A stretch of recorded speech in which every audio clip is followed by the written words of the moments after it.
Well, can I give you a virtual hug again? It's been so long and always a pleasure to see you. It's wonderful to see you, Pooja. Give me a hug, yaar, please. And well, I mean, you actually took up a Herculean task, adapting a 1,500-page novel into 6 series. It's like going up and down the Everest 10 times over.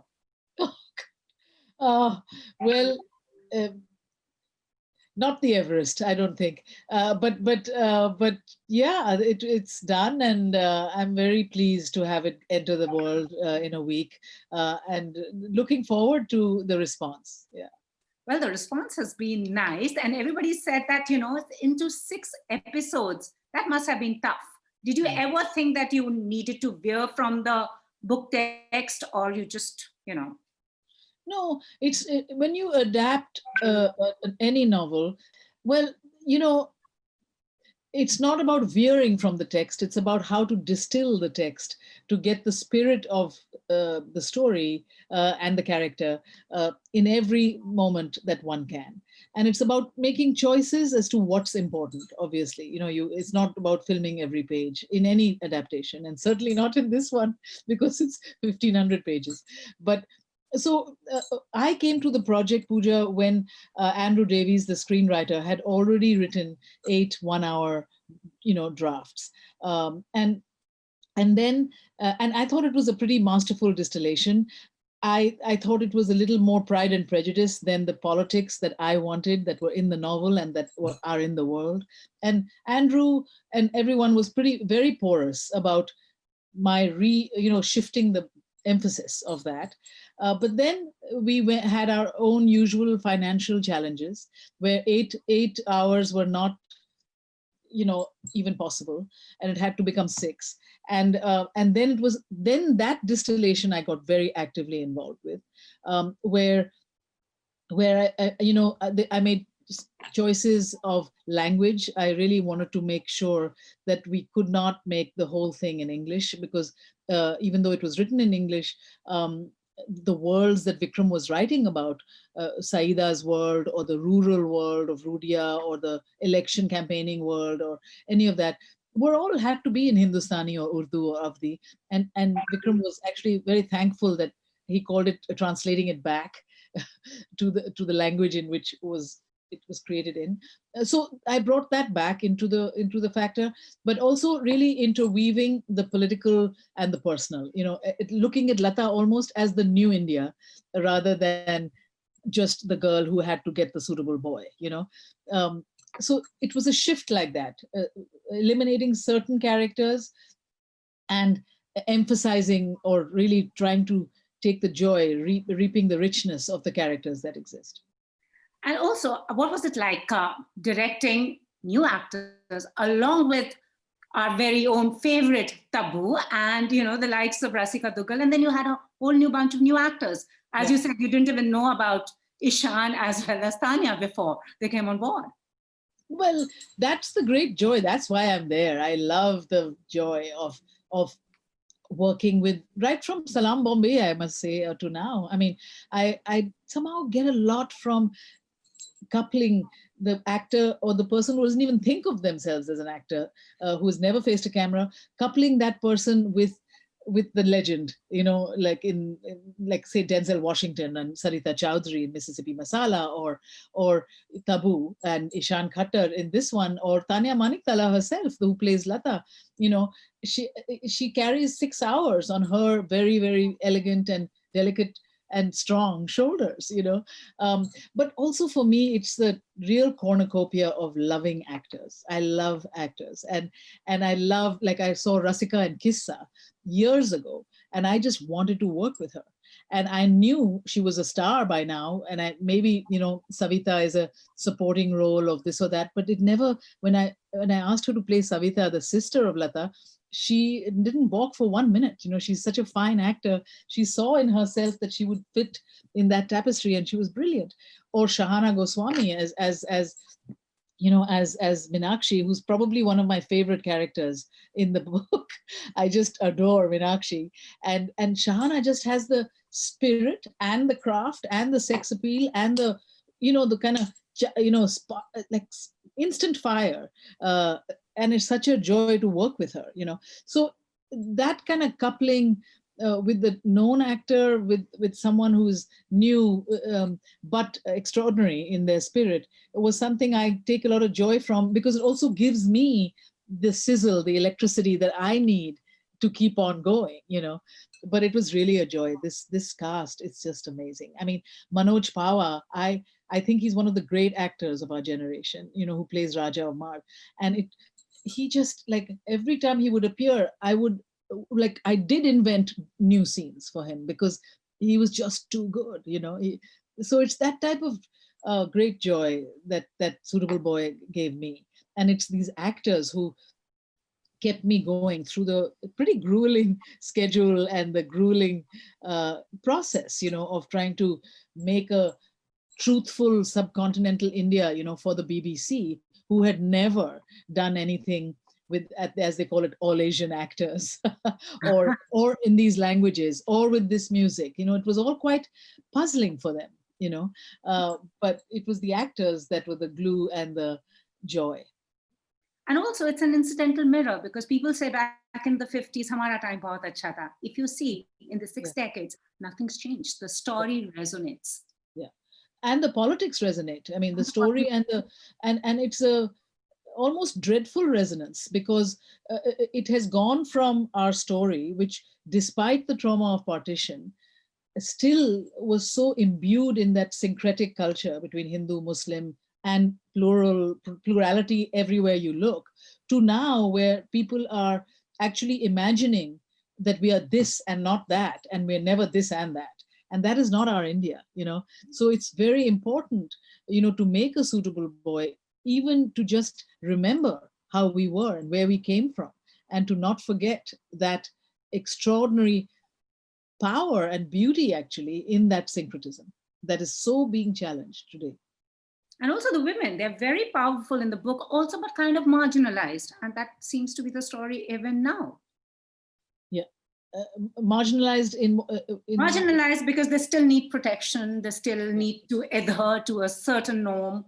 They're very fiercely independent women in their own mind, but then at the end of the day, they need to be protected. It's a patriarchal society. Well, that was much more then, and it's to some extent certainly now still. But you also see in, say, Tabu's Saida Bai, that she is so wise in the ways of the world, that she understands that that was a phase, and now this too shall pass, and something else will. There's a great wisdom and strength in her own analysis of that patriarchal society, in our story. But yes, of course, and that's the tightrope that Lata walks. That she's a part of a family. She's never an individual. She's about her mother. She's about her family. She cannot rock that boat. But she really she can see. She has a self-possessed kind of acute intelligence that make her, I think, and I hope, be relating to the girl of today. She should not feel ki koi chui mui demure, wallflower from the 50s. She's very much us, now. I agree. I know sometimes one wonders what happened to those characters 6 decades later. What could Lata be doing? Had she married Kabir? I doubt even in this day and age she could have married Kabir. Do you also often feel if there was an alternate end? Were you also rooting for Kabir Durrani when you first read the book? Because a lot of us were. Yeah. Well, I completely understood the being struck by lightning with Kabir and Lata. I completely understood that.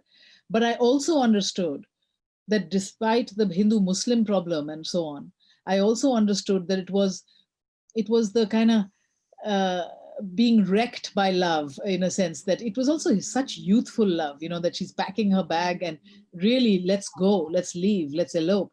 And his rationalism prevails, and he says no, but it's that kind of first love electricity, and I think that Lata, I was not rooting for another ending, or because that's not for me to do that, But my work was to make us understand the strengths, the road that Lata travels, basically, what she sees, both in Kabir and what that makes her feel, as she calls it to her friend Malti, that, why do I feel like a wreck at the end of every encounter with him? Because I don't want to be destroyed. She doesn't feel the sense of a life that could carry on, in the way she knows life in her family. So, and then Amit is who he is, but it's Haresh who is, in a sense, India, the new India. That's the way I saw it. He's the self-made man. He's the guy who, this is not in the book, but I heard it and I put it in the script, which is, he is the guy who says that the British left India free but barefoot, and I'm going to make shoes, for the people. True. This wonderful shoemaker told me this line, and it was so Haresh, and that is what Lata sees. I think Lata sees his enormous democratized heart, that he connects people, that he is somebody beyond himself. She feels the solidity of it. And I have to tell you that the reason I was protected in that was because I know that Vikram has written the story of Lata and Haresh. I'm giving away the plot and I don't want to, but Lata and Haresh are Vikram's parents. And having known his parents and knowing the enormous, feeling the solidity of their love and their great, marriage, I knew she had made the right decision. So and so that fueled me a lot in this. Yeah. Has Vikram seen the the series? Of course. What did he have to say? Well, he saw it in every stage of it, and well, he said at one point, he said to me, Mira, I only have 2 words. And I said, what are they? And he said, thank you. Oh, awesome. That was the first time. And then he actually wrote a beautiful poem for me.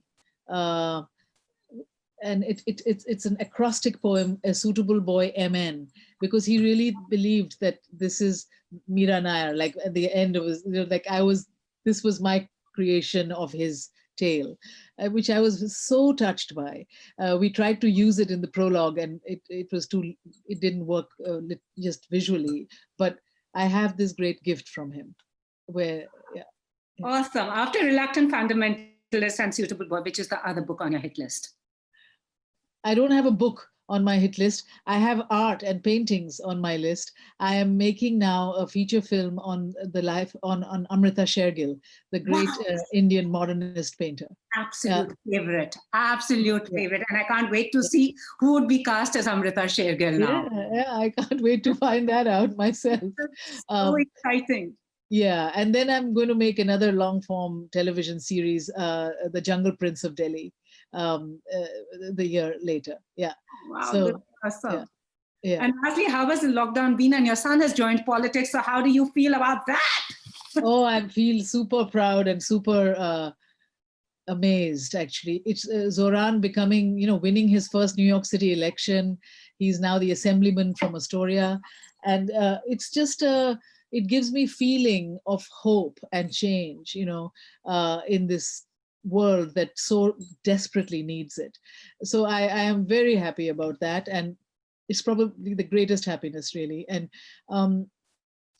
lockdown has been interesting. It's extraordinary to make 6 hours of A Suitable Boy entirely in this room with crews in Australia, in Delhi, in London, in Los Angeles, in Budapest, all from this desk with several devices on remote. So I've been for 6 months in a completely virtual world creating A Suitable Boy. But somehow we managed, all our actors, we sent them microphones and they dubbed in their bathrooms, muzzled their dogs, got under the razai, and we did the entire dubbing of Suitable like this, Jugaad Supreme.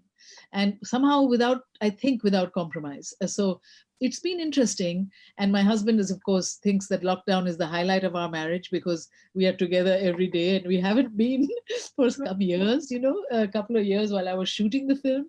So it's been a good life, but a life that, the privilege does not mask the enormous struggle that it is for most of the world, and that has been very hard to bear.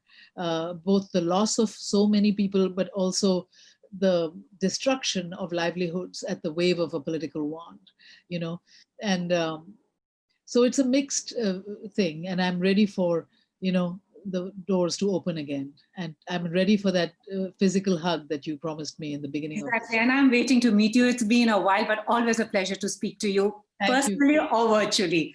And thank you so much for giving us a suitable boy. थोड़ा और लंबा भी हो जाता तो और मजा आता. I know, but क्या करे, तू check लिख next time, मैं लंबा बनाऊं. Changa. Thank you so much, and please take care of your. I am. I'm strapped in. Thank you.